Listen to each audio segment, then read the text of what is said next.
Hi, Shavuot and Chodesh Tov to all of you. B'ezrat Hashem, today I'd like to share with you an insight from Rabbi Biderman. It states in Mishlei 15:23, Simcha לאיש במענה פיו.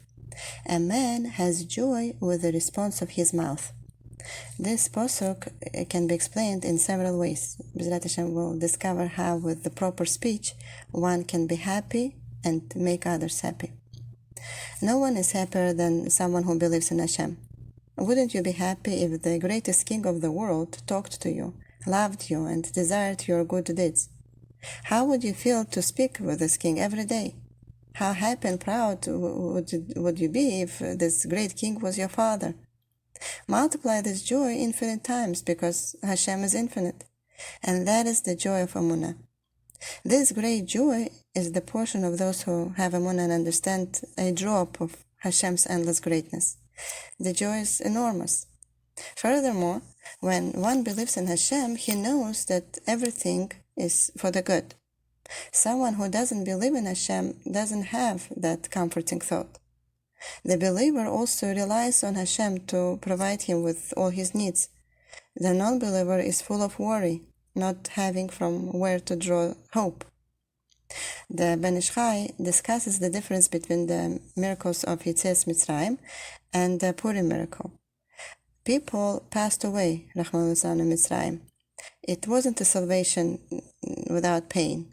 The Midrash Tanchuma states that only 1 in 5 Jews left Mitzrayim. According to other opinions in Midrash, only 1 in 50 people or 1 in 500 people left Mitzrayim. The majority perished during the Mark of Choshech. In contrast, the salvation of Purim was complete. Not 1/8 passed away. The Mishlei explains that this is because by the miracle of Purim, the Eden relied on Hashem alone.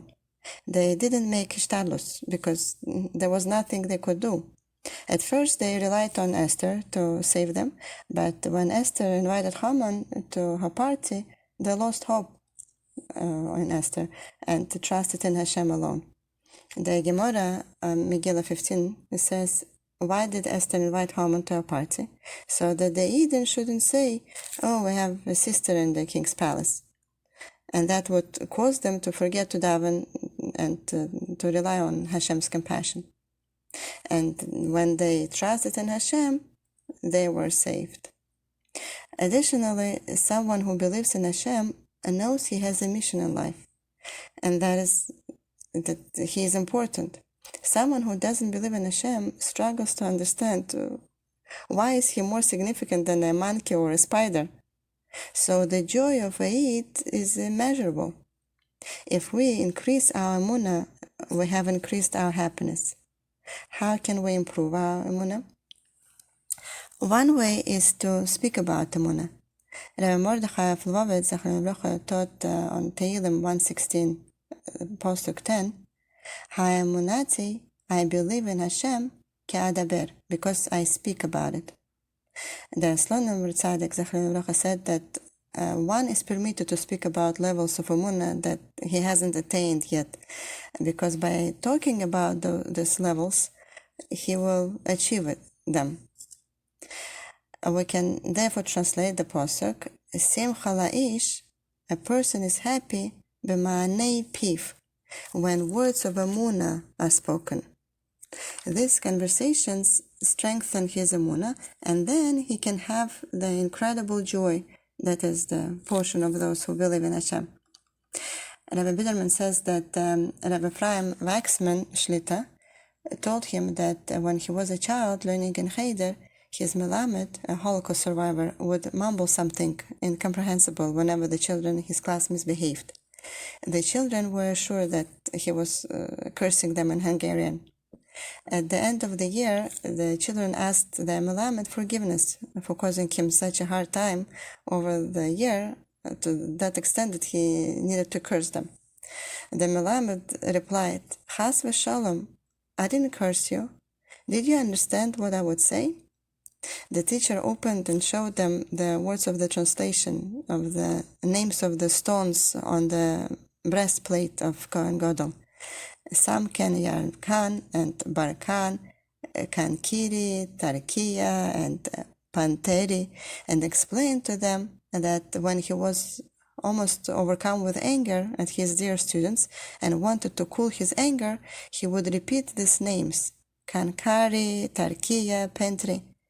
He said, I repeated Onkelos' translation of the precious stones that the Kohen Gadol wore on the Choshen. I was reminding myself that you are all precious stones of Hashem, holy neshamas. And with this thought in mind, I succeeded to control my anger. This is an example of using speech to attain belief in the greatness of Jewish children. Dibur, which means speech, can also be translated as to lead. For example, the Gemara in Sanhedrin 8 states, Davar echad ladoir, one leader for the generation. This was when HaKadosh Baruch Hu said that Yeshua would lead alone and not jointly with the elders. It is better that one person is in charge. So there are two translations of Dibur, speech and leadership. This is because with speech, one leads and directs others, and with speech, one can lead and direct how his mind should think. When he speaks words of Emuna and words that describe the greatness of Bnei Yisrael, he leads his mind to think in those terms. This is the meaning of Simcha La'ish. A person attains joy from his Emuna במענה פיו, through the words he speaks.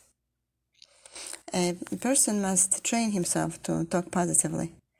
If he speaks constantly about his troubles, he will be sad. If he can talk about other matters, it will help him to keep his mind off the problems. Let's take this a tiny step further. במענה פיו, which means with the response of his mouth, is referring to a response to a question. So the Pasuk hints that when someone asks us how we're doing, our response should be, Baruch Hashem, everything is wonderful. This response will help you be happy. Also, your response will make the listener happy. Your positive attitude to life will teach your friend that he can also focus on the good in his life and can be happy with his portion as well. So, La'ish in this pasuk can be referring to the speaker or the listener. Simcha La'ish, they will be happy. במענה פיו, due to the positive response. There was a person who always complained. He focused on the half cup that was empty. His mentor gave him a cup of water and threw in a handful of salt. Drink it, he commanded. I can't, the student replied. It's bitter. The mentor brought the student to a river, threw in a handful of salt, filled a cup with water from the river, and said, drink it. This time, the student drank the water. I don't understand, the mentor said. I put in the same amount of salt as before. You didn't want to drink the water earlier, but now you do. What's the difference? The student answered that a handful of salt in a cup of water makes the water bitter. A handful of salt in a river is insignificant.